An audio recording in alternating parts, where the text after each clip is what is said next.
sommes de retour dans votre édition du 12 avril 2023 du live de TV Finance. Merci beaucoup si vous nous rejoignez à l'instant et merci beaucoup pour votre fidélité. Et comme convenu, eh bien, il est désormais temps de retrouver Eric Seban pour les commentaires de l'ouverture de la séance à Francfort. Bonjour Eric. Bonjour. Bonjour, merci d'être avec nous ce matin Eric, vous êtes trader, formateur et coach. La séance va être marquée par la publication à 14h30 des données sur l'inflation aux États-Unis. En cette attente, ce qui pourrait provoquer un peu de volatilité sur l'indice allemand. Ceci étant, j'ai l'impression que comme la semaine dernière et comme les dernières séances, il n'y a pas grand-chose de nouveau finalement sur le DAX. On devrait assister encore cette semaine à la poursuite de la latéralisation, Eric. Oui, c'est assez probable en effet, puisque de toute façon, c'est exactement ce qui se dessine. Depuis qu'on s'est parlé mercredi dernier, c'est exactement ça qu'il se passe, c'est-à-dire que le scénario que vous avez tracé sur le graphique, c'est exactement ce qui s'est produit. Alors évidemment, il n'y avait pas beaucoup d'activité avec Pâques. Vendredi fermé, lundi fermé, vous l'aviez souligné. Ça n'aide pas, mais il y a aussi quelque chose peut-être d'un peu plus profond, à savoir un manque d'idées. Donc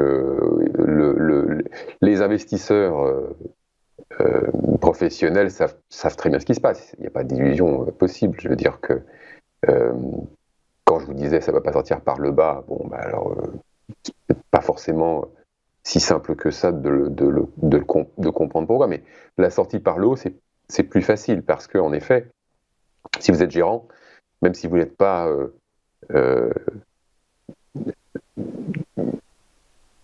quelqu'un qui regarde beaucoup les graphiques, parce que les gérants ne regardent pas beaucoup les graphiques, ils sont beaucoup plus sur les données fondamentales, vous comprenez quand même le contexte et vous savez très bien que vos confrères ne font pas grand-chose, ils sont comme vous. Donc s'il n'y a pas le flux fondamental, il ne peut pas y avoir de relais, ni haussier ni baissier. Donc à la hausse, qu'est-ce qui pourrait amener un catalyseur?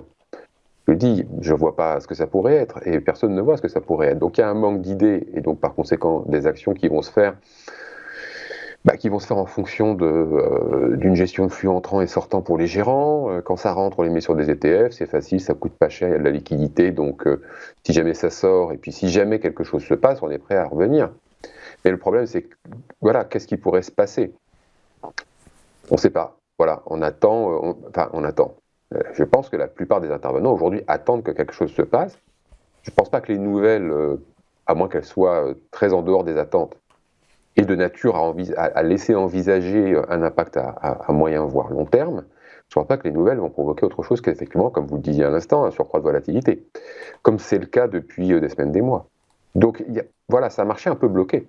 Alors bloqué, c'est pas le pire, parce que j'ai connu des périodes où c'était bloqué dans des moments plus, enfin dans des bornes plus étroites, où vraiment c'est très difficile de travailler. Là, il faut apprécier pouvoir vivre avec les pics de volatilité.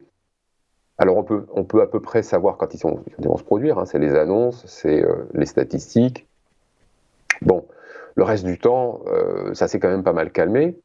Et donc finalement, comme il y a de l'amplitude quand même, ça permet de travailler. C'est ce que je vous disais aussi la semaine dernière, les semaines d'avant. Donc on a un marché qui est évidemment livré à la spéculation, mais bon, on a l'habitude, ça fait maintenant plusieurs mois que c'est comme ça, parce que les gérants ne sont pas là, qui n'ont pas de visibilité, pas de lisibilité non plus, pour ceux qui regardent les graphiques, de toute façon ça ne leur apporte pas plus d'éléments, et puis une évolution entre des niveaux que tout le monde voit aujourd'hui, depuis maintenant un bon moment, puisqu'on n'arrête pas de s'arrêter dessus, de repartir et compagnie. Donc ça permet de prendre des positions, mais voilà, encore une fois, c'est essentiellement de la spéculation, c'est pas de flux.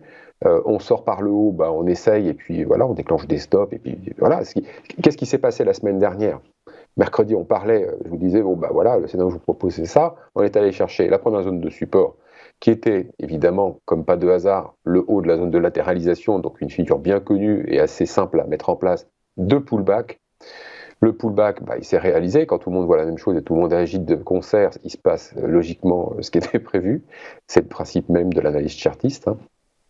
Et puis rebond jeudi, ouverture en gap hier, gap haussier. On touche la résistance suivante, qui est quand même la grosse résistance à franchir et qui va très difficile de franchir, ça tout le monde le sait.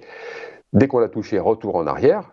Bon, puis voilà, maintenant, est-ce qu'on va aller faire le double appui avec mercredi ou est-ce qu'on va revenir vers la zone de résistance qu'on a touché hier à la faveur du gap aussi? Je ne sais pas, et je pense que de toute façon, personne ne sait. Non, de toute façon, le truc, c'est pas tellement de savoir ce qui va se passer, parce que de toute façon, on peut pas. Donc, tirer des plans sur la comète, ça sert à rien. On doit constater ce qui se passe, agir en conséquence, en tirant ensuite, si on le peut, avec les informations dont on dispose, des scénarios et mettre en place des plans. Là, pour l'instant, le problème, c'est que voilà, les scénarios à moyen terme, il n'y en a pas, donc il n'y a pas de plan, donc les gérants, ils expédient, encore une fois, les affaires courantes. Et puis ceux qui sont sur le marché, en intraday, on arrive encore à se débrouiller.